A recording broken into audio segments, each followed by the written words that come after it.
Before we start, it's important to note that cleansing your arteries isn't a one-time event that can be achieved through a single recipe or supplement. Instead, maintaining healthy arteries is a long-term process that involves making healthy lifestyle choices. That being said, here is a recipe for a healthy smoothie that contains ingredients known to promote heart health and lower cholesterol levels. Ingredients: 1 cup of spinach, half a cup of blueberries, 1/2 avocado, 1 banana, half a cup of unsweetened almond milk, 1 tablespoon of chia seeds. Instructions: rinse the spinach and blueberries under running water and set aside. Cut the avocado in half and remove the pit. Peel the banana and break it into chunks.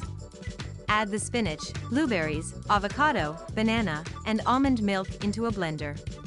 Blend the ingredients until smooth. Add chia seeds to the blended mixture and stir.